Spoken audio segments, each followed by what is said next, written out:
네, 오늘부터 새로 시작하는 코너입니다. 세상을 데이터로 분석하는 데이터는 알고 있다. 데이터, 숫자를 대한민국에서 가장 능숙하게 다루는 전문가 중에 한 분.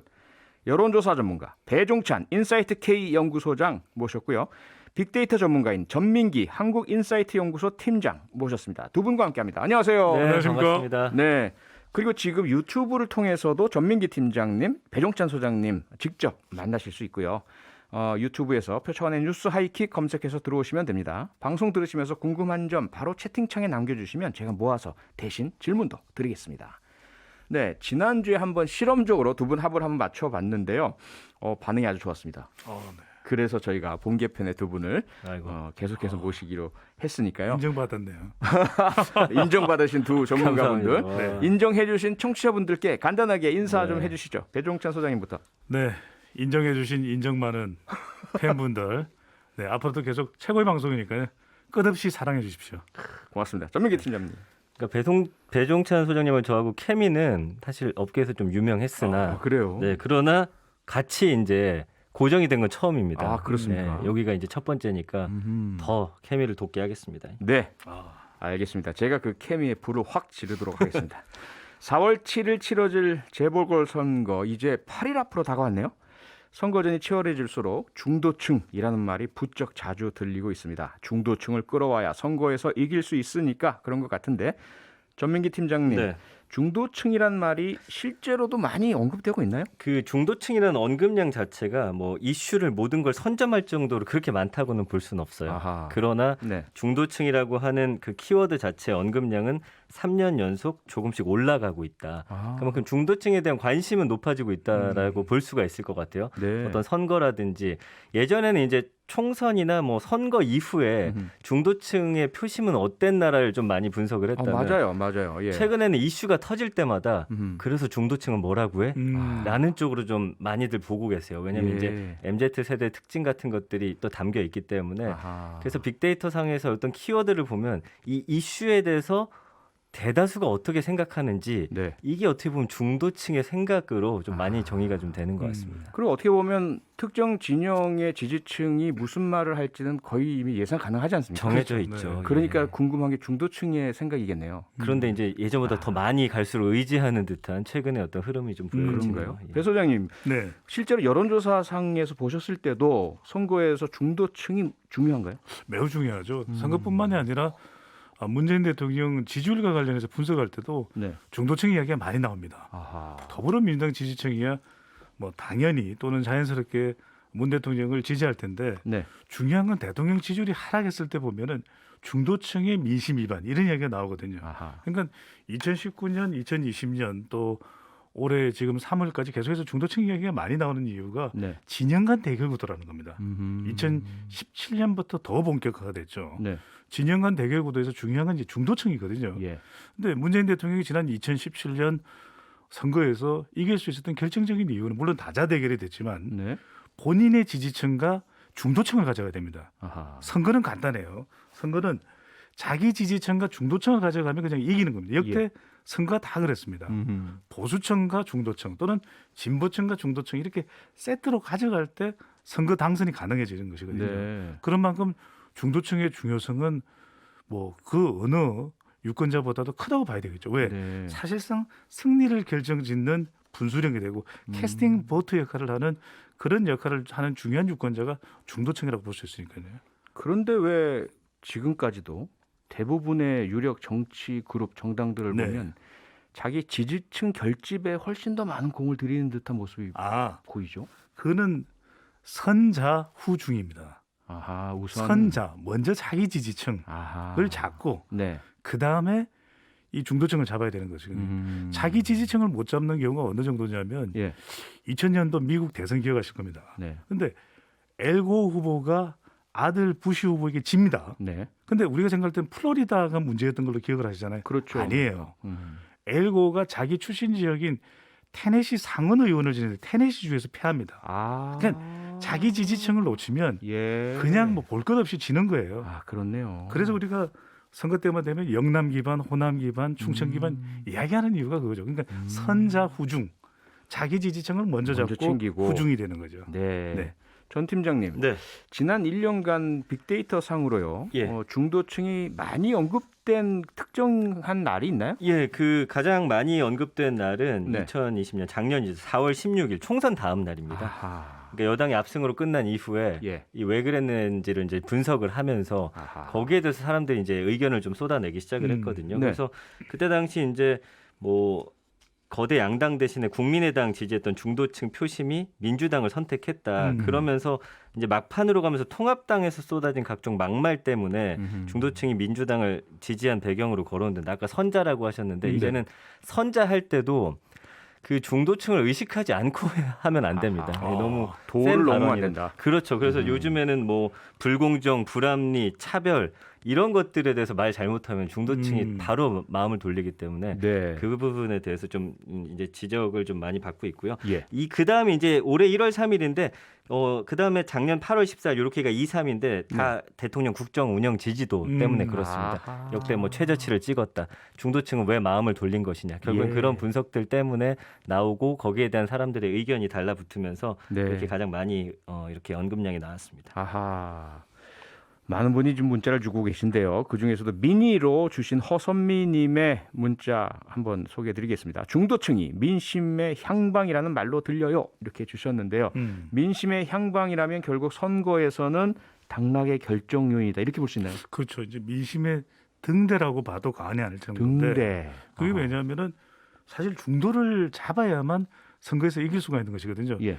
지난해 4월 15일 총선에서 전민기 팀장이 빅데이터 분석을 했듯이 여당이 압승을 거뒀었던 이유는 중도층이 여당의 손을 들어준 거예요. 하하. 그러니까 코로나 K 방역 잘했다. 네. 정부와 또 여당에 대한 평가를 그렇게 내린 것이거든요. 예. 반면에 미래통합당에서 계속 막말이 나오니까 오히려 이 보수층에서는 지지한다라고 이야기를 하지 못하는 샤이 보수가 생긴 거죠. 아하. 그러니까 요즘에 이제 LH 사태 여파가 나오니까 네. 샤이 진보가 있듯이 자기 지지층까지도 균열이 일어나게 되거든요. 그럴 때 중요한 것이 중도층을 잡을 수 있다라는 것은 네. 그만큼 자기 지지층은 견고하다는 것의 일종의 방증이기 때문에 그만큼 중도층이 중요하다고 볼 수밖에 없고 네. 또 지지율을 가늠할 때도 문재인 대통령 지지율이 한 60% 될 때 있지 않습니까? 예. 그럴 때는 뭐냐면 지지층 그러니까 문재인 대통령의 핵심 지지층 40%에다 플러스 20이 중도예요. 네. 그러니까 60, 70이 되는 것이거든요. 아하. 그러니까 중도가 다 붙게 되면은 기억나실 겁니다. 2017년 임기 초반에는 문재인 대통령 지지율이 거의 80% 가까이 맞습니다. 나왔어요. 네. 그때는 모든 중도층에다가 플러스 약간의 보수층까지. 그렇죠. 그러니까 그만큼 중도층이 중요한 거죠. 예. 6421님이 문자 주셨는데요. 이번 선거에서 정말 여당 말대로 샤이 진보가 많을까요? 데이터나 여론조사상으로도 분석이 되나요? 좀 전에 배 소장님 말씀 주셨는데 LH 사태 때문에 샤이 진보가 있다 이런 이야기를 여당에서 합니다. 실제로 샤이 진보가 많습니까? 있어요. 많습니까? 있는데 예. 이게 참 어느 정도인지를 우리가 파악하기는 참 쉽지 않습니다. 그런데 이제 이른바 판별 분석이라고 해서 예. 대답은 안 하지만 이 사람들은 그래도 샤이 진보 성격이 강해. 왜냐하면 지지 정당이 없다고 그랬는데 네. 무응답층에서 이 응답자들을 보면 약간 진보 성향이 있어요. 그런데 왜 더불어민주당이나 정의당이나 또는 열린민주당이라고 응답하지 않은 사람들을 보면은 그럴 만한 이유가 있는데 이들이 이제 대체로 샤이 진보인데 아하. 우리가 이걸 분석을 해보면 많으면 한 10% 가까이 됩니다. 예. 근데 문제는 뭐냐? 이들이 실제 투표장으로 갈지가 이제 중요한 거죠.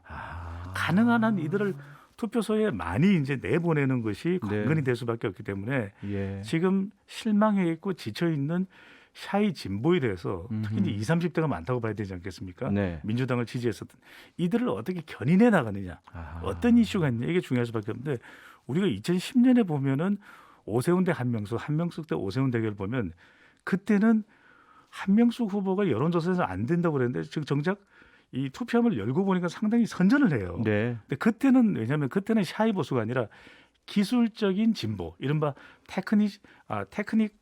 테크니컬 프로그레시브라고 그래서 네. 그때는 집 전화밖에 사용을 못했습니다. 아하. 무선 전화 사용을 못했어요. 예. 그러니까 이른바 많이 숨어 있을 수밖에는 없었던 거죠. 조사 유선 전화를 방법상. 받지 않는. 그렇죠. 네네. 근데 지금의 경우에는 심리적인 진보가 바로 이른바 샤이 보수기 때문에 네. 이들이 얼마만큼 투표소에 가느냐가 중요합니다. 아하. 전민기 팀장님, 네네. 중도층을 잡으려면 당연히 중도층이 누구인지 알아야 되지 않습니까? 그렇죠. 예. 중도층 빅데이터 상으로 좀 이게 어떤 분들인지 좀 잡히나요? 일단 윤곽이? 그 중도층 분들은 본인이 이제 뭐 중도층이라고 나를 정의는 하지 않기 때문에 그렇겠죠. 이 빅데이터 상에서 중도층이라고 잡히는 것들은 언론사들이 정의한 것 아하. 혹은 내 의견과 그 한쪽을 강하게 지지하는데 내 의견과 반대쪽을 이야기하는 사람들을 네. 좀 중도로 좀 몰아세우는 경향이 있어요. 음. 그래서 일단은 선거나 투표, 선거 운동이라는 상황과 고 연관성을 갖고 있기 때문에 예. 보통 이제 중도층에 대한 분석이 선거나 투표 이후에 이제 많이 되는 그런 좀 후발적인 그런 상황이 있는 거고. 그 전엔 잘 모른다는 얘기네요. 예. 그래서 아까도 말씀드렸지만 요즘엔 좀 이게 판가름하게 가능한 게 어떤 이슈가 터졌을 때 네. 극렬 지지자들이 그 쏟아내는 뭐 지지한다, 응원한다 이런 단어들을 좀 걷어내면 아하. 그 이후에 보이는 그런 모양새들이 약간 중도층의 마음이다. 이렇게 좀 분석을 할 수 있을 것 같습니다. 네. 야, 중도층의 정체를 파악하는 것 자체가 참 어려운 문제라는 그렇죠. 생각이 드는데요. 배 소장님, 여론조사상으로는 어떻게 중도층을 규정합니까? 이렇게 보시면 될 것 같아요. 우리가 중도라는 것은 정치적 성향을 물어봤을 때 보수나 진보가 아닌 것이 이제 중도거든요. 유연해요. 예. 이들은 그리고 이게 아주 근본적인 문제가 아니라면 왜 우리가 좀 유연하게 대응하지 못하는가? 이걸 오히려 고민하는 쪽이거든요. 아하. 그러니까 가령 진보는 야 역시 그 이태리 음식 그러면 파스타야 이렇게 이야기를 하고 보수에서는 무슨 소리야 빵빵한 피자야. 피자지. 응. 그런데 예. 중도는 뭐냐면 아니 파스타면 어떻고 피자면 어때? 어때? 왜 싸워? 맛있으면 되지. 예. 여기서 핵심은 맛있으면 되집니다. 아하. 그게 뭐냐면 대결 구도보다는 오히려 문제 해결을 좋아해요. 네. 그러니까 이제 이들이 나는 진보다 보수다라고 이야기를 못하는 이유는 예. 이들은 주로 실용적인 거에 관심이 있는 겁니다. 아하. 경제적인 거. 네. 그래서 우리가 좀 검찰 개혁 갈등이 있으면은 중도층이 위반한다는 이유는 뭐냐면 이들은 대결을 싫어해요. 음흠. 그러니까 이제 이런 게 이제 계속 지속되면 피로감이 쌓이게 되거든요. 네. 피로감이 쌓이는 정쟁적인 이슈를 기본적으로 싫어합니다. 아하. 근데 중요한 것은 이들이 어떤 이슈에는 파스타가 좋다. 네. 또 어떤 이슈는 피자가 좋아. 이렇게 이야기를 하거든요. 음흠. 과연 이들의 힘이 어디에 실리느냐가 중요한데 네. 실제로 우리가 2017년에 문재인 대통령이 선거에서 이기고 실제 중도가 거슬러 올라가 보면 이제 데이터로 분석을 해보면 예. 한 2008년부터 서서히 진보 쪽으로 갔다 그래요. 아. 이런 차이가 있는 거죠. 그리고 2008년부터요. 그렇습니다. 그리고 지금의 중도는 2019년 하노이 회담이 결렬된 이후부터 조금씩 보수 쪽으로 가요. 아하. 그러니까 이걸 좀 빨리 파악을 해서 예. 과연 중도가 원했던 이슈가 뭘까? 그러니까 이제 중도가 원했던 이슈는 부동산 이슈만 예를 들면 공급이나 세금보다는 이들은 이제 개혁을 더 원했던 거죠. 음흠. 그러니까 이런 투기를 갖다가 이 차단할 수 있는 조치 네. 이걸 끌어냈더라면 중도층은 더 힘을 실어줬을 것이다. 이렇게도 볼 수가 있는 것이죠. 예. 자, 그러면요. 혹시 지금 현재 시점에서 우리 유권자 중에 중도층은 어느 정도 될까? 이게 파악이 가능한가요? 이제 여론조사상으로 보면 네. 좀 더 쥐어짤 때와 또 조금 유연하게 쓸 때가 다릅니다. 그러니까 이제 진보 중도 네. 또 진보 중도, 보수 네네. 중도. 보수 중도 이렇게까지 하면 그건 이제 보수나 이 또 진보 쪽으로 또 포함을 시킬 수가 있거든요. 그런데 네. 대체적으로 중도를 좀 좁게 보면은 한 20%, 음흠. 넓게 보면은 40%가 되는 거죠. 예. 그런데 이제 선거 때는 대체적으로 한 20% 정도가 중도라고 지금 현재는 보시면 되거든요. 아하. 그런데 팽팽할 때 이 20%를 누가 더 많이 가져가느냐는 상당히 또 중요할 수밖에 없고 결정적이겠네요. 네. 때로는 이들이 더 폭을 넓혀갈 수가 있는데 최근에는 좀 폭이 넓어지고 있습니다. 왜? 어허. 이게 이제 이념에 대한 약간 혐오가 있어요. 네. 우리가 빨리 실용적인 걸 하자. 막 코로나19 이 방역 같은 거는 사실은 이념과 상관없거든요. 그렇죠. 이런 건 중도층에 많은 박수를 받을 수 있는 이슈라고 볼 수가 있는 것이죠. 네. 조금 전에 배 소장님이 쥐어짠다는 표현을 주셨어요. 네. 어떻게 보자면 어느 쪽이야라고 푸시한다고도 이해가 되는데 중도층이 물론 그렇게 해서 뭐 이념적인 부분이라든지 민생적인 부분들이 이슈가 부각될 때 양쪽으로 들어갈 수도 있고 중도를 빠져나올 수 있겠지만 어떤 때 중도층이 늘어나고 어떨 때 줄어드나요? 그러니까 이 이념 간 대결 구도가 좀 더 생산적으로 분명했을 때는 중도층도 어느 한쪽을 선택을 합니다. 네. 그러니까 혐오감보다는 아 이건 정말 진보가 맞아. 아하. 이건 또 보수도 상당히 일리가 있는데 이럴 때는 양쪽으로 이제 수렴되겠죠. 조금 더 힘을 실어주네요. 빨려 들어가겠죠. 네. 그런데 양쪽 다 싫은 거예요. 그러니까 대표적으로 우리가 2016년의 총선을 보면은 국민의당이라고 하는 제3당이 약진했던 건 국민의당이 좋아서가 아닙니다. 아하. 이게 상당히 서운해하실 수도 있는데 네. 국민의당보다는 이게 양당한 구도에 대한 혐오예요. 에이 너무 싫어. 네. 이럴 때 이제 중도가 많아지는 것이라고 볼 수 있죠. 혐오가 있으면 많아지고 네. 좀 생산적일 때는 이념적인 경쟁이 생산적일 때는 예. 좀 중도가 줄어든다 이렇게 보실 수가 있죠. 네. 이제 선거일이 8일 앞으로 다가왔습니다. 거의 코앞인데요. 그야말로. 지금까지 여론조사를 보면 계속해서 오세훈 후보가 앞서는 것으로 나오잖아요. 그건 해석을 하자면 중도층이 오세훈 후보를 지지하고 있다. 이렇게 봐도 되는 건가요? 그러니까 오세훈 후보를 지지하는데 오세훈 후보를 왜 지지할까? 흥미로운 게 하나 있습니다. 자, 예. 지금 박영순 후보와 오세훈 후보의 여론조사 지지율을 보면 거의 정확하게 이게 문재인 대통령의 긍정평가와 부정평가예요. 하하. 그러니까 20대가 60% 가까이 오세훈 후보를 지지한 느닷없이 갑자기 그동안 20대의 지지를 받던 후보나 정당이 아니었는데 네. 그런데 20대의 문 대통령에 대한 서울 지역의 부정평가가 거의 60% 가까이 돼요. 그러니까 이 중도는 네. 국민의힘이나 국민의힘 후보가 좋아서가 아니라 예. 지금 문재인 대통령에 대한 국정수행 평가가 고스란히 나타난다. 네. 이렇게 볼 수가 있는 거예요. 그러니까 그만큼 중도층이 국민의힘으로 간 이유는 대통령에 대한 평가 플러스 LH 사태 여파 이렇게 읽을 수가 있겠죠. 네. 전 팀장님 예. 어떻게 보세요? 지금의 추세와 앞으로의 향배. 그 지난 총선에서도 사실은 재밌는 결과는 뭐냐면 뭔가 다급하고 긴박할수록 언급량 오히려 늘어나요. 빅데이터 상에서. 그 지지자들이 훨씬 더 결집하면서 네. 그 키워드 자체를 올립니다. 사람 이름이든 정당이든. 그래서 아하. 그때 당시에 열린민주당 같은 경우가 사실은 정당 순위에서는 빅데이터상 언급량 1위였는데 네. 뚜껑을 열보고 보니 그렇지 않았잖아요. 지금도 박영선 후보에 대한 언급량이 오세훈 후보보다 좀 더 많다라는 거거든요. 네. 지지자들이 그걸 좀 지탱하려고 지금 힘을 모으고는 있어서 아하. 오히려 오세훈 후보 측이 좀 더 그 여론조사 결과처럼 데이터 상에서 좀 유리한 게 아닌가 그런 게 좀 보여지고요. 예.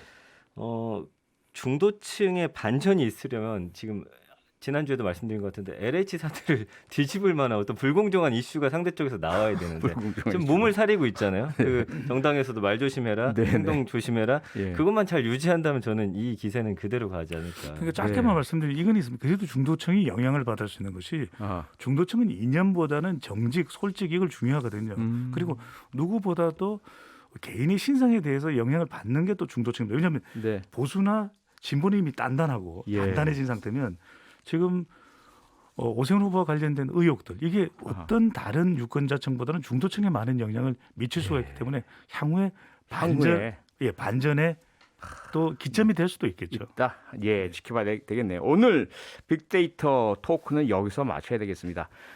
배 소장님 비유가 찰지네요라고 데이지님이 유튜브에 주셨고요. 네. 3358님은 라디오계 홍해걸 전민기님 축하드립니다. 이게 무슨 의미인지 잘 모르겠고요. 두 분 오늘 수고하셨고요. 다음 주에 뵙겠습니다. 네, 고맙습니다. 감사합니다.